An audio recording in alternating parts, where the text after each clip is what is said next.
Alors mes inspirations, on est vraiment parti dans le voyage. L'ouverture, la construction en fait, de la salle de bain avec ces grandes baies vitrées m'ont tout de suite donné envie d'une vue et d'inspirer au voyage. Donc c'est vraiment parti aussi sur ce papier peint. Et ensuite, tous les objets sont arrivés naturellement à s'associer avec cette idée de voyage. Alors tous les objets que je choisis pour les projets, pour ma boutique, sont toujours des objets coup de cœur. Je ne travaille pas au best-seller. Quand une marque me dit «Ah, ça marche bien», si ça marche bien, bah, tant mieux. Mais il faut qu'il me plaise vraiment. C'est vraiment à l'instinct. Et tout ce que je choisis pourrait finir dans ma maison. D'où la difficulté pour moi, parce qu'il faut vraiment que je calme. Il ne faut pas que ma maison ressemble à une boutique. Mais c'est du coup de cœur, tout le temps.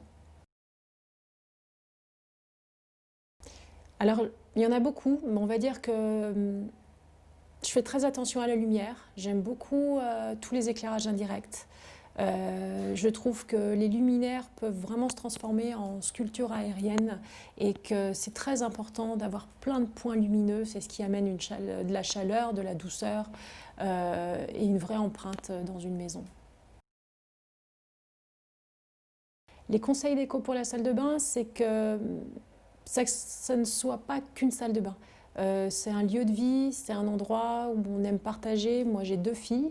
J'aurais des garçons, ce serait peut-être différent, mais j'ai 2 filles, donc j'aime passer du temps avec elles. Je trouve que c'est bien d'amener peut-être un élément comme une chaise ou si on a la place, ou effectivement une banquette comme on l'a fait sur ce projet, parce que ça nous invite à rester et passer du temps dans sa salle de bain.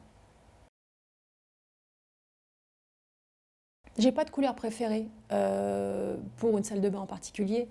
En tout cas, j'aime les couleurs sourdes ou naturelles. Je n'aime pas du tout les couleurs vives. Une salle de bain, je pense que c'est, comme je l'ai fait pour celle-ci, c'est d'abord quand je rentre dans la pièce, comment elle est faite. Elle va m'inspirer tout de suite du clair, du foncé.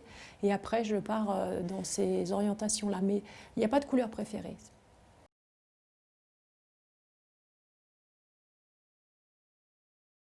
Le côté cosy, ça va peut-être être dans les matières, justement, peut-être un petit coussin posé quelque part, un rideau. Aujourd'hui, évidemment, toutes les VMC fonctionnent plutôt bien, donc on peut se permettre plein de choses dans une salle de bain. Et oser le papier peint aussi, encore une fois, où on met une empreinte tout de suite très personnelle.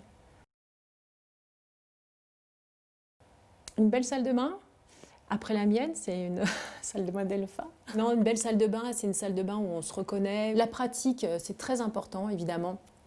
J'aime beaucoup celle-ci parce que si je repars sur ce projet-là, c'est qu'il n'y a pas trop d'éléments non plus. Il y a cet élément bas qui est très conséquent, où on peut vraiment mettre beaucoup de choses. Et puis après, ramener tous ces petits luminaires, ces appliques, des petits objets. Voilà, amener, encore une fois, on revient sur ce qu'on disait tout à l'heure, de l'âme. Alors pour cette salle de bain, c'était facile parce que, comme je l'ai dit tout à l'heure, je suis partie sur quelque chose de très tropical, donc l'osier, le rotin, ça correspond complètement.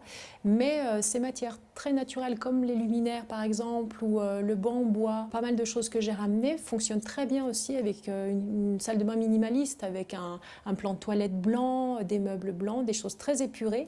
On peut retrouver ces éléments-là qui vont juste ramener un petit peu de chaleur, un peu de personnalité. C'était un plaisir de collaborer avec vous. J'ai vraiment adoré. Toute l'équipe a été super sympa, m'a bien entourée. Ça a été facile et très inspirant parce que le mobilier m'a plu et puis qu'il y a un vrai état d'esprit.